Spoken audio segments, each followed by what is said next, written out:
தமிழகத்தில் ரயில்வே திட்டங்கள் தாமதமாவதற்கு நிலம் கையகப்படுத்துவதில் ஏற்படும் தாமதம் மற்றும் மத்திய மாநில அரசுகளுக்கு இடையேயான நிதி ஒதுக்கீடு மற்றும் பகிர்வு தொடர்பான கருத்து வேறுபாடுகள் முக்கிய காரணங்களாக தமிழக அரசு கூறுகிறது. ஆனால் திட்டங்களுக்கு தேவையான நிலத்தை தமிழ்நாடு அரசு வழங்கவில்லை என மத்திய அமைச்சகம் கூறுகிறது. தமிழ்நாடு அரசு முறையான நிதி ஒதுக்கீடு இல்லை என எதிர்வாதம் செய்கிறது. உண்மையில் தமிழ்நாட்டின் முதலமைச்சர் ஸ்டாலின் தனது சொந்த அரசாங்கத்தின் தாமதங்கள் மற்றும் திறமையில்லாத நிர்வாகத்தை சுய பரிசோதனை செய்வதில்லை.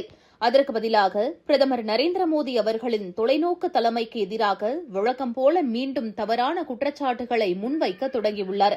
தனது சமீபத்திய அறிக்கையில் மத்திய அரசு பட்ஜெட்டில் தமிழ்நாட்டிற்கான ரயில்வே திட்டங்களை மறுத்துவிட்டதாக அவர் குற்றம் சாட்டினார். மேலும் அவர் பல தவறான குற்றச்சாட்டுகளையும் முன்வைத்தார். இதற்கு பதிலளிக்கும் விதமாக ரயில்வே அமைச்சர் அஸ்வினி வைஷ்ணவ் இந்த ஆதாரமற்ற குற்றச்சாட்டுகளை திட்டவட்டமாக நிராகரித்து தெளிவான உண்மைகளை பதிவு செய்துள்ளார். அதன்படி இந்திய அரசு தமிழ்நாட்டின் வளர்ச்சிக்கு முழுமையாக உறுதி பூண்டுள்ளது.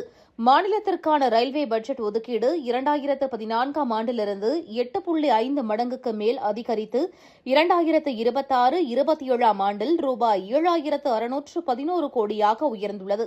நடைபெற்று வரும் ரயில்வே திட்டங்களுக்கு தேவையான 4,326 ஹெக்டேர் நிலத்தில் 1,052 ஹெக்டேர் அதாவது 24% மட்டுமே தமிழக அரசால் ஒப்படைக்கப்பட்டுள்ளது. நிலம் கையகப்படுத்துவதற்காக மத்திய அரசு ஏற்கனவே மாநிலத்திற்கு ரூபாய் 1,465 கோடியை விடுவித்துள்ளது. இருப்பினும் நிலம் கையகப்படுத்துவதில் உள்ள தாமதம் காரணமாக பல முக்கிய திட்டங்கள் தாமதமாகி வருகின்றன. குறிப்பாக நிதி பற்றாக்குறையால் திட்டங்கள் முடங்கவில்லை. அவ்வாறு கூறப்படும் எந்தவொரு கூற்றும் ஆதாரமற்றது.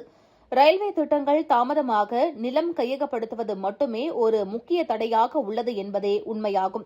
அருப்புக்கோட்டை வழியாக மதுரை தூத்துக்குடி 144 கிலோமீட்டர் புதிய ரயில் பாதைக்கு 91% நிலமும், திண்டிவனம் செஞ்சி திருவண்ணாமலை வரையிலான 71.33 கிலோமீட்டர் புதிய ரயில் பாதை திட்டத்திற்கு 86% நிலமும் இன்னமும் கையகப்படுத்தப்படாமல் நிலுவையில் உள்ளன.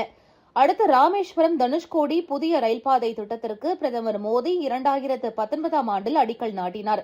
ஆனால் திமுக அரசாங்கத்தின் ஒத்துழையாமை காரணமாக நிலம் கையகப்படுத்தும் பணி இன்னும் கூட தொடங்கப்படவில்லை. இந்த சவால்கள் இருந்தபோதிலும் மத்திய அரசு பல புதிய ரயில் பாதைகள், இரட்டை பாதை திட்டங்கள் மற்றும் 3வது மற்றும் 4வது ரயில் பாதைகளுக்கு ஒப்புதல் வழங்கியுள்ளது.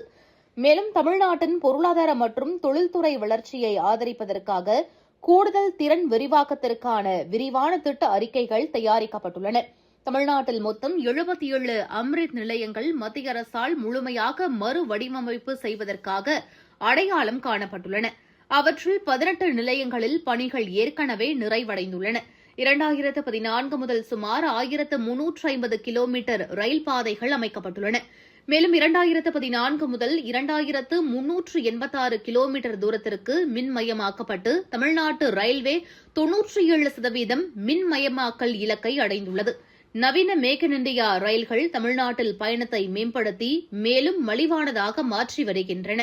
தற்போது 9 ஜோடி வந்தே பாரத் எக்ஸ்பிரஸ் சேவைகளும் 9 ஜோடி அம்ரித் பாரத் எக்ஸ்பிரஸ் சேவைகளும் இயக்கத்தில் உள்ளன. மத்திய அரசு தயாராகவும் முழு அர்ப்பணிப்புடனும் உள்ளது. தமிழ்நாட்டு மக்களுக்கு வேகமான உள்கட்டமைப்பு வளர்ச்சியை உறுதி செய்ய திமுக அரசு சரியான நேரத்தில் ஒத்துழைப்பு வழங்குவது அவசியமாகும்.